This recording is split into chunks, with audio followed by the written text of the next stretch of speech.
جو بجائے ٹوائلٹ میں جانے کے غسل کرنے کی جگہ ہی پیشاب وغیرہ کر دیتے ہیں، یا پھر جہاں ہم وضو کرتے ہیں وہاں پر پیشاب کر دیتے ہیں۔ یہ سب ہم غلطی سے یا جانے انجانے میں کرتے ہیں۔ آپ خود سوچیں کہ جہاں پر ہم غسل کریں گے یا پھر وضو کریں گے تو وہ جگہ پاک صاف ہونی چاہیے، کیونکہ پانی کے چھینٹے بھی ہمارے اوپر لازمی گرتے ہیں۔ اب وہیں پر ہم پیشاب کرنا شروع کر دیں تو کیا کبھی آپ نے سوچا ہے کہ آپ کے گھر اور کاروبار میں برکت ہوگی؟ تو ایسا کرنے سے کبھی بھی گھر اور کاروبار میں برکت نہیں ہوگی، بلکہ پریشانیاں اور دکھ تکلیف ہی آئیں گے۔ کھڑے ہو کر پیشاب کرنا، جب بھی ہم لوگ کہیں باہر گھومنے کے لیے جاتے ہیں تو جانے انجانے میں ہم لوگ کھڑے ہو کر پیشاب کر دیتے ہیں۔ کبھی کبھی ہم جلدی میں یا پھر انجانے میں ہی کسی درخت کے نیچے پیشاب کر دیتے ہیں، یا کہیں سفر میں ہوں اور دھوپ سے بچنے کے لیے بھی کسی سایہ دار درخت کے نیچے پیشاب کر دیتے ہیں۔ اور یہ بات ہمیں بخوبی علم ہے کہ اکثر درختوں، سایہ دار ٹھنڈی یا پھر سرسبز شاداب جگہوں پر جنات یا اسیب کا سایہ ہوتا ہے۔ اگر ہم اس درخت کے نیچے پیشاب کرتے ہیں جس کے اوپر جنات یا اسیب کا بسیرا ہو تو پھر ہمارے ساتھ کیا ہوگا؟ اس چیز کا بھی آپ لوگ دھیان رکھیں۔ کھڑے ہو کر پیشاب کرنے سے پیشاب کے چھینٹے شلوار اور جوتے پر لازمی گرتے ہیں، اور اس کے علاوہ پیشاب بھی جسم سے کچھ خارج ہوتا ہے اور باقی مثانے کے اندر ہی رہ جاتا ہے۔ اس لیے کھڑے ہو کر کبھی بھی پیشاب نہ کریں۔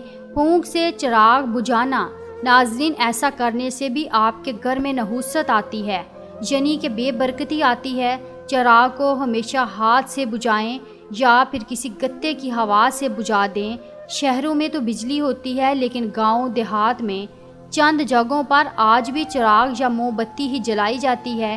دانتوں سے ناخن کاٹنا، آپ نے دیکھا ہوگا کہ ہمارے گھروں کے اندر جو چھوٹے چھوٹے بچے ہوتے ہیں وہ اپنے ناخنوں کو اپنے ہی دانتوں سے کاٹ لیتے ہیں، پھر ان کے بچپن کی یہی عادت بڑے ہو کر بھی برقرار رہتی ہے۔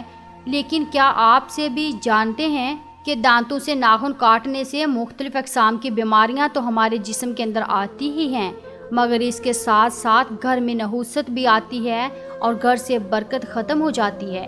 اپنے ناخنوں کو ہمیشہ ہر جمعے والے دن کسی صاف ستھری جگہ پر بیٹھ کر مکمل احتیاط سے کاٹیں۔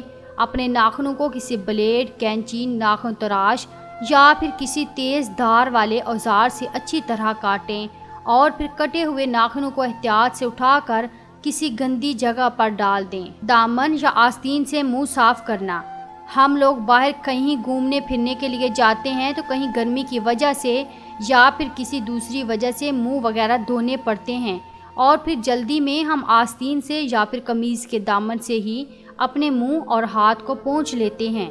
یہ بھی ایک بہت بڑی نحوست ہے۔ ایسا کرنے سے بھی آپ کے گھر میں بے برکتی آتی ہے۔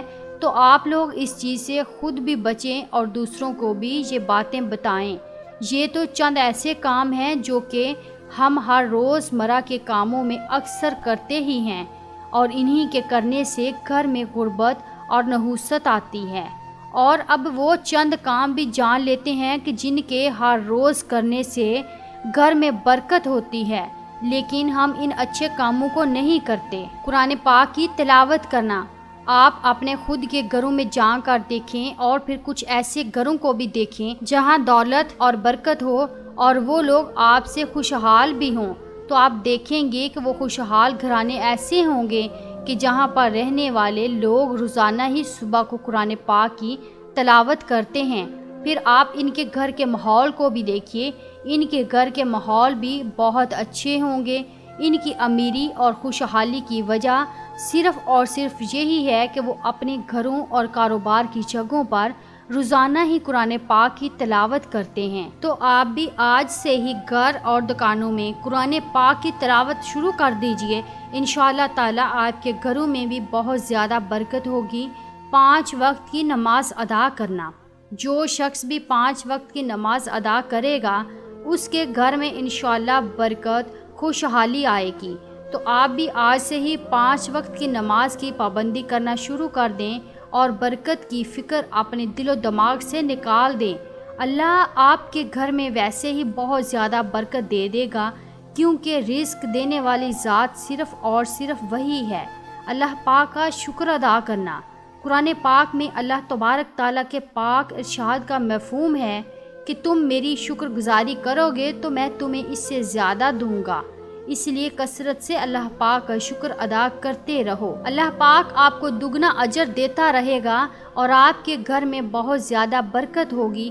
کثرت سے مراد ہر روز 300 مرتبہ سے زیادہ بار سچے دل اور زبان سے غریب اور مجبور لوگوں کی مدد کرنا۔ جو بھی امیر لوگ اپنی زکوٰۃ نکالتے ہیں، اس زکوٰۃ پر غریب اور مستحق لوگوں کا حق ہوتا ہے۔ زکوٰۃ نکالنے سے مال پاک و صاف ہو جاتا ہے، اس لیے زکوٰۃ کو آپ جتنا نکالو گے اتنا ہی آپ کے پیسے پاک ہوں گے اور ان میں برکت ہوگی۔ بلکہ آپ اس چیز کو آزما کے دیکھ لو، گناہوں سے معافی مانگنا۔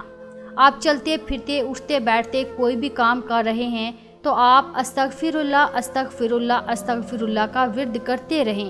انشاءاللہ آپ جتنا اللہ تعالیٰ سے اپنے گناہوں کی معافی مانگیں گے، اللہ آپ کو اتنا ہی زیادہ اجر دے گا، اور اس کے لیے آپ استغفار کی کثرت کریں۔ اکثر علماء کرام کے نزدیک استغفار کی کثرت سے مراد یہ ہے کہ ہر روز کم سے کم 300 مرتبہ استغفر اللہ استغفر اللہ استغفر اللہ لازمی پڑھیں۔ استغفر اللہ العظیم الذی لا الہ الا هو الحی القیوم واتوب الیہ۔ ماں باپ اور رشتہ داروں سے اچھا برتاؤ۔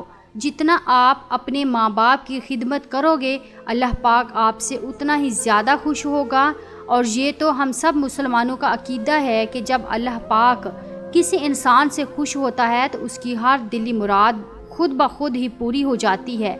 اللہ کے پاک ارشاد کا مفہوم ہے کہ جس نے اپنے ماں باپ کو راضی کر لیا، گویا اس نے مجھے راضی کر لیا۔ اور پھر ایسی خوش نصیب اولادوں کو اللہ پاک بہت زیادہ دیتا ہے۔ تو آپ لوگ بھی اپنے ماں باپ کے ساتھ اچھا برتاؤ کریں۔ ماں باپ کے ساتھ ساتھ ہمسایوں اور اپنے رشتہ داروں کے ساتھ بھی اچھا برتاؤ کریں۔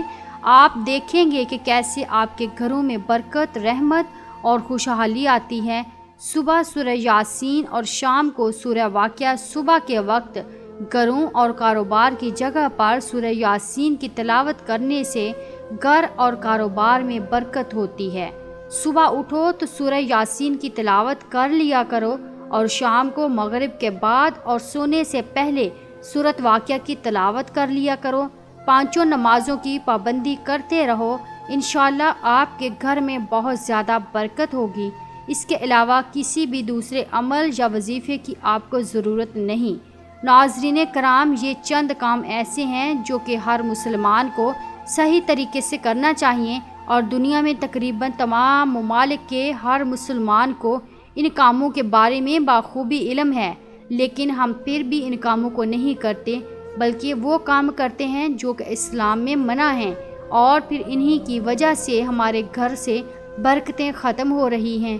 تو آج اور ابھی سے آپ لوگ یہ چند کام خود بھی کریں اور دوسروں کو بھی بتائیں، تاکہ آپ کو بھی ثواب ملتا رہے۔ اس ویڈیو کو مسلمانوں تک شیئر ضرور کر دیں تاکہ کوئی بھی غلطی بالکل نہ کرے۔ دعا ہے کہ اللہ تعالیٰ اپنے پیارے حبیب حضرت محمد مصطفیٰ صلی اللہ تعالیٰ علیہ وسلم کے صدقے مجھے اور ہم سب کو دین کی صحیح سمجھ عطا فرمائے۔